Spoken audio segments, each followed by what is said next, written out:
Hello everybody, welcome to the next video. And in this video I want to talk about the movement patterns, which means the exercises for horizontal, vertical, push and pull, quad and hip dominant and more. So the movement patterns that you have to select. Another of many ways to categorize weight training exercises is in terms of their movement patterns. While there might be hundreds of different exercises in existence, there really only are a few basic movements the human body is capable of doing during an exercise. For the most part, these movement patterns are horizontal push, horizontal pull, vertical push, vertical pull, quad dominant and hip hamstring dominant, elbow flexion and elbow extension, and accessory movement. Now let's take a look at each and see which exercises fit which movement pattern, how it should affect your exercise selection, and why it all plays a key role in preventing injuries and imbalances. So let's begin with the horizontal pushing exercises.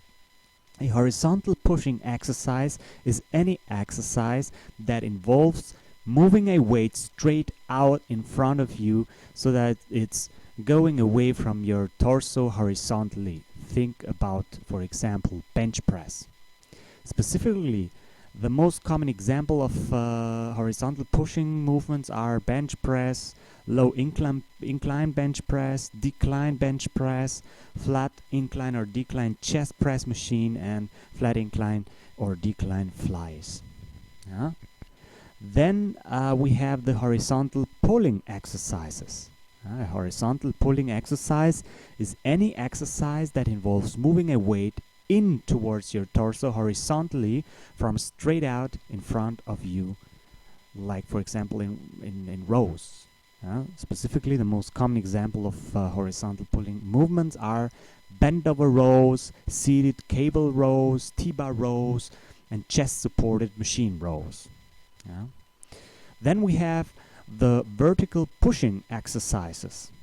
A vertical pushing exercise is any exercise that involves moving a weight up vertically in relation to your torso so that it goes straight overhead, or at least in that direction. Think shoulder press, for example, or the following exercises: standing overhead shoulder press, seated overhead shoulder press, lateral rises, front rises, high inclined bench press. Then you have vertical pulling exercises. A vertical pulling exercise is any exercise that involves moving a weight toward vertically in relation to your torso so that you are pulling down from over your head. So like pull-ups, chin-ups, lat pull-downs. Then we have quad dominant exercises. A quad dominant exercise is any exercise where the primary mover is your quadriceps. Think squats, front squats, split squats, lunges, leg press. The next would be the hip hamstring dominant exercises. A hip hamstring dominant exercise is any exercise where the primary mover is your hamstring, glutes, or posterior chain as a whole. Deadlift, glute ham rises, hyperextensions, pull throws, good mornings, and leg curls. Then we have the elbow flexion exercises. An elbow flexion exercise is any exercise that involves moving a weight toward you by flexing the elbow. For example, standing biceps curls, seated biceps curl, preacher curls, any form of curls. And then we have elbow extension exercises, which are exercises in any that involves moving a weight away from you by extending at the elbow. Lying tricep extensions, skull crushers, triceps cable press downs, overhead triceps extensions. And then you have the accessory movements, the 8 type of exercises described above, especially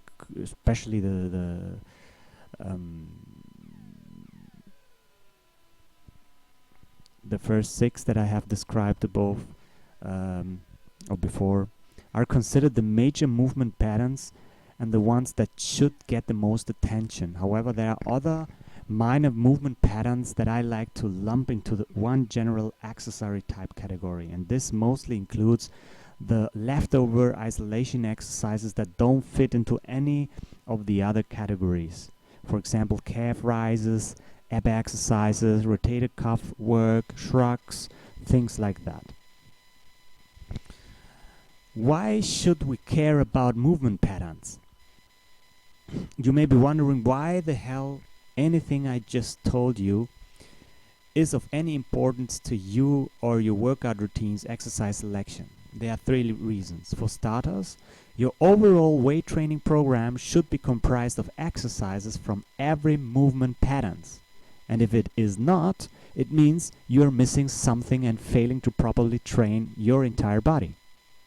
Second, certain workout schedules and programs are designed in a way where the movement patterns play the largest role in how to select exercises for each workout. For example, the most generic way of setting up an upper body workout is by combining one horizontal push, one vertical push, one vertical pull, one elbow flexion and one elbow extension exercise. And just like that, your upper body workout is good to go. In the case of a full body split, you might take one exercise from every movement pattern category for each workout.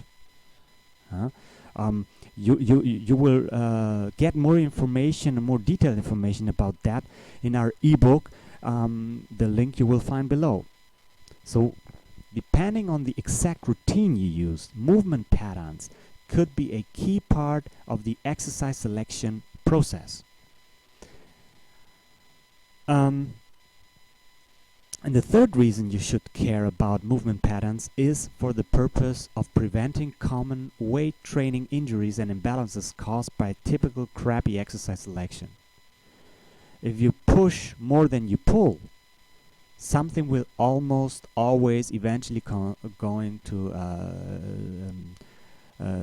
screw with one or both shoulders. This is extremely common, as most people are much more interested with getting a big chest and huge shoulders than they are in getting a big back. This means there tends to be more of a focus on pushing exercises like chest, shoulders than there is on pulling exercises like back. And this lack of imbalance around the shoulder is an extremely common cause for shoulder-related injuries.